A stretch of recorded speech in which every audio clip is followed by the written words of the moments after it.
ہر قسم کے روحانی جسمانی مسائل اور وظائف کے لیے پیر اقبال قریشی چینل کو سبسکرائب کریں۔ نحمده ونصلي ونسلم على رسوله الكريم اما بعد فاعوذ باللہ من الشیطان الرجیم بسم اللہ الرحمن الرحیم۔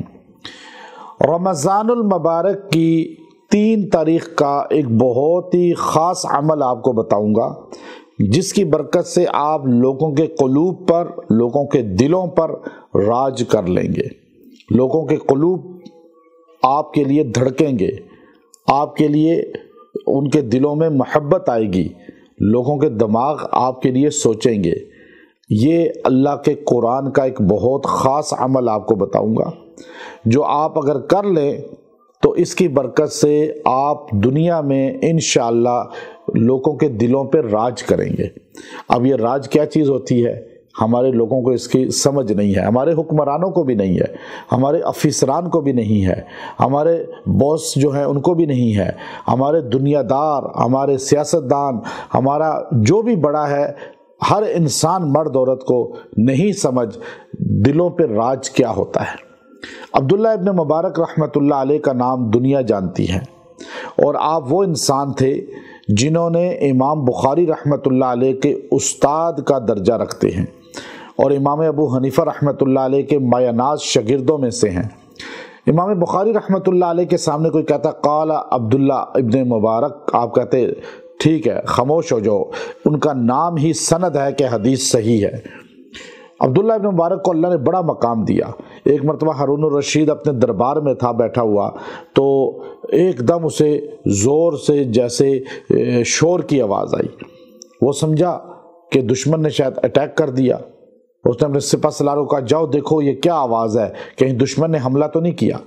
تو تھوڑی دیر بعد انٹیلیجنس کے بڑے آئے، انہوں نے آ کے بغداد میں ان سے کہا کہ دشمن نے اٹیک نہیں کیا، بلکہ وقت کے محدث، رئیس المحدثین، استاذ المحدثین حضرت عبداللہ ابن مبارک رحمۃ اللہ علیہ اپنے شاگردوں کو موطا امام مالک کا درس دے رہے تھے، تو آپ نے چھینک آنے پر الحمدللہ کہا، تو آپ کی آواز سن کر آپ کے شاگردوں نے یرحمک اللہ کہا، تو شاگردوں کی آواز اتنی زیادہ تھی چونکہ آپ کے مجمع میں شاگرد جو بیٹھتے تھے، جو آپ کے سامنے گھٹنے ٹیک کر، ان کی تعداد بعض محدثین نے 50,000 تک لکھی ہے۔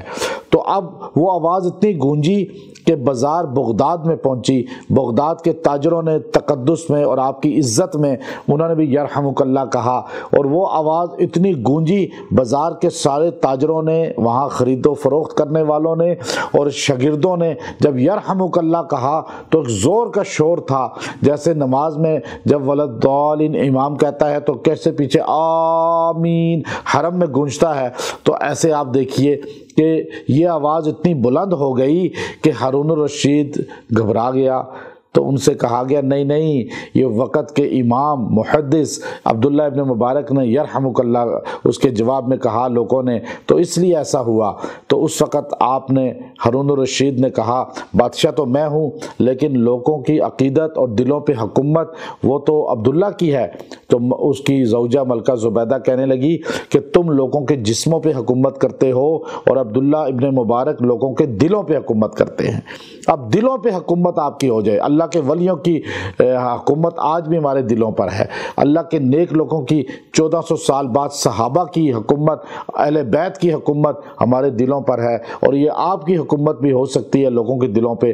آپ یہ عمل قرآنی کریں جو حضرت یوسف علیہ السلام کے لیے ملکہ جو زلیخا تھی اور اس کی ساتھ جو عورتیں تھیں، ان کے لیے قرآن نے بیان کیا کہ یوسف علیہ السلام کی محبت ان کے قلوب پہ کیسے آ گئی۔ قطعن ایدیہن، انہوں نے انگلیاں کاٹ دیں اور دیکھتی رہی، ما ھذا بشر ان ھذا الا ملک کریم، یہ تو کوئی فرشتہ لگتا ہے، بندہ ہو ہی نہیں سکتا۔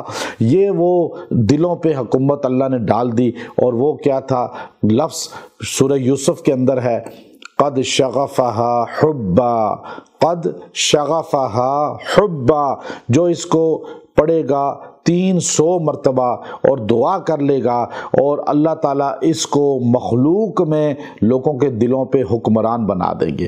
آپ کہیں جائیں، کسی کے پاس جائیں، بس آپ اس کو پڑھتے جائیں، آپ دیکھیں گے آپ لوگوں کے دلوں پہ راج کریں گے، ہر مجمع میں راج کریں گے، ہر جگہ راج کریں گے، اور جو نفرتیں ہیں گھروں میں، میاں بیوی میں، کسی میں، وہ بھی ختم ہو جائیں گی۔ عورت کو اب سسرال میں راج نہیں ہے تو وہ راج کرے گی، یہ آیت اپنا وظیفہ بنا لے، اس دن پڑھ لے بس، اور یہ پڑھ کے انشاءاللہ اللہ اس کی تاثیر دکھائے گا۔